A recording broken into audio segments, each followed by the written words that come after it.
Hey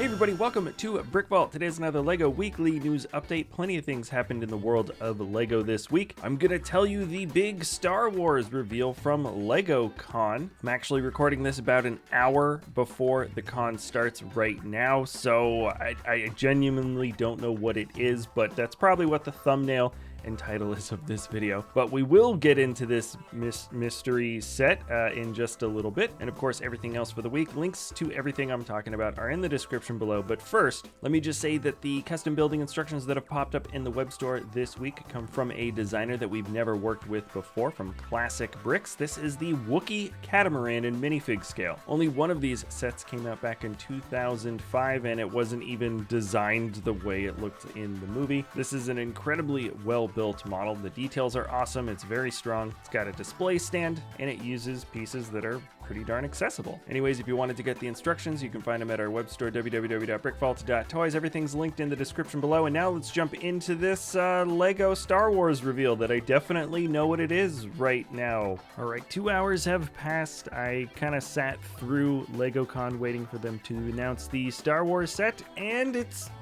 not an announcement.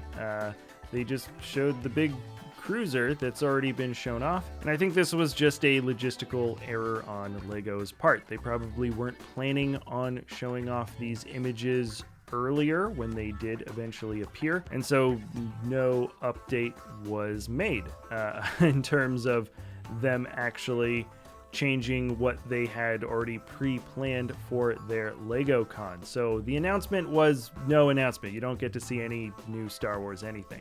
You guys can let me know if you watched the LEGOCon, what you thought about it. Personally, I can say it wasn't for me, and if they ever do this again, I'm certainly not going to stick around and try to watch it and see what that new thing is. The one thing that I might be interested in, I'll just wait for somebody else to watch it and tell me. All right, this definitely isn't the recording that I did before I knew what that amazing Star Wars set was that got revealed. Okay, let's jump into some other stories. The third review stage of 2020 for LEGO Ideas has a winner announced, and that is the motorized lighthouse from the designer Roses Must Build. It's certainly going to be a fun, more like adult-oriented display piece. No doubt there's going to be some type of light that spins around at the top. And just in general, because I know there's always, now with the review stage having so many different great builds in the lineup, everyone's basically going to be disappointed at the end of an Ideas review stage pretty much every year. I don't think the team is big enough to even tackle more than like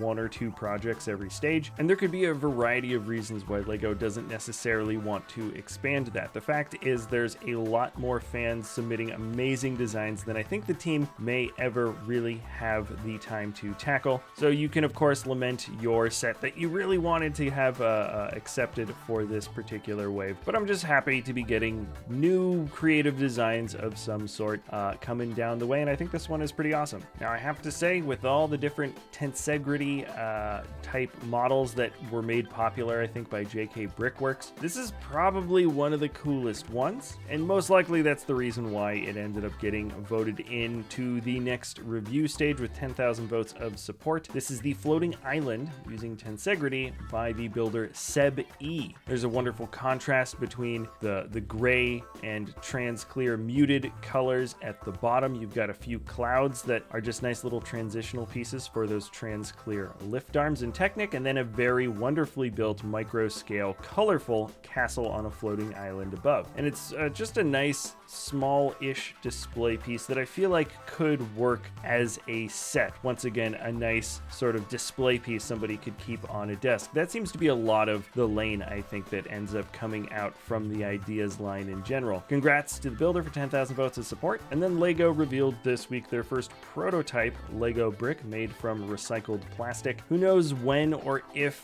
this could take off and be financially viable for them to really do for the long term. They are still making those plant pieces out of, I think it's sugarcane or something like that. But anyways, it's just it's a fun video. I'm sure they really like doing these fun sort of announcements, but you probably won't see any recycled Lego pieces entering sets for years and years to come. Lego made the world's largest football recently. Oh wait, hold on, that must be a typo. I think it's spelled S-O-C-C-E-R, soccer. Yeah.